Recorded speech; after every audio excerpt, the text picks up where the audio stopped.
High বন্ধুরা, আসসালামু আলাইকুম। আপনারা কেমন আছেন? আমি আলহামদুলিল্লাহ ভালো আছি। প্রতিবারের মতো এবারও আপনাদের জন্য একটি ইন্টারেস্টিং সমুদ্রের একটি ভিডিও নিয়ে আপনাদের সামনে আমি হাজির হয়েছি। আমরা যখন জাহাজ রানিং অবস্থায় থাকে, ডিপ সিতে আমরা থাকি, গভীর সমুদ্রে, তখন আমরা অনেক সুন্দর সুন্দর দৃশ্য আমাদের চোখের সামনে আসে। কখনো অল্প সময়ের জন্য আসে, কখনো আবার বেশি সময়ে দেখি। অনেক সময় আমরা ডলফিন দেখি, তিমি মাছ দেখি, ফ্লাইং ফিশ দেখা হয়। অনেক সময় আমাদের মোবাইল হাতে থাকে না, আমরা বিভিন্ন কাজে ব্যস্ত থাকি। তখন আমরা দৃশ্যটি ধারণ করতে পারি না। আবার অনেক সময় আমরা মোবাইল আমাদের পকেটে থাকে, হাতে থাকে, তখন আমরা দৃশ্যগুলো ধারণ করতে পারি। যেমন এই ভিডিওতে দেখা যাচ্ছে একটি অনেক বড় তিমি মাছ।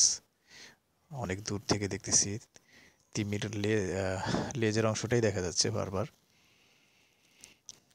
দেখা যাচ্ছে যে তিমির লেজ বারবার উপরে তুলতেছে, আবার আম, পানিতে বাড়ি দিচ্ছে অনেক জোরে জোরে। আমার মনে হয় সম্ভবত এখানে দুইটি তিমি মাছ হতে পারে, একসাথে খেলাধুলা করতেছে তারা, এমন হতে পারে। তো এমন অনেক সুন্দর সুন্দর ইন্টারেস্টিং ভিডিও আমরা ধারণ করি মোবাইলে, মুঠোফোনের মাধ্যমে।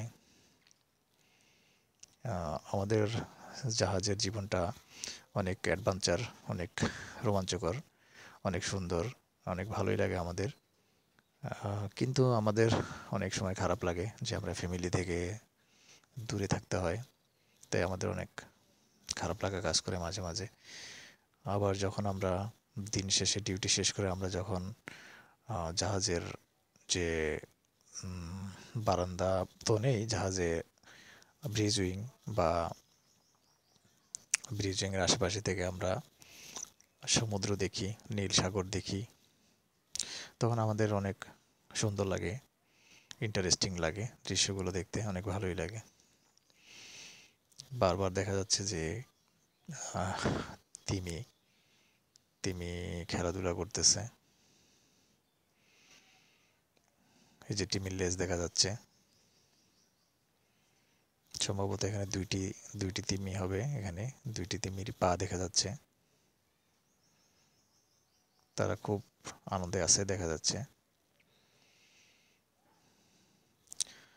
তো বন্ধুরা, আপনারা সবাই ভালো থাকবেন। আর হচ্ছে আমার ভিডিও যদি ভালো লাগে তাহলে বেশি বেশি করে লাইক, কমেন্ট করবেন, শেয়ার করবেন। অনেক দূর থেকে ভিডিওটি ধারণ করা হয়েছে জুম করে। আপনারা যদি আমার ভিডিওটি ভালো লেগে থাকে তাহলে অবশ্যই শেয়ার করবেন।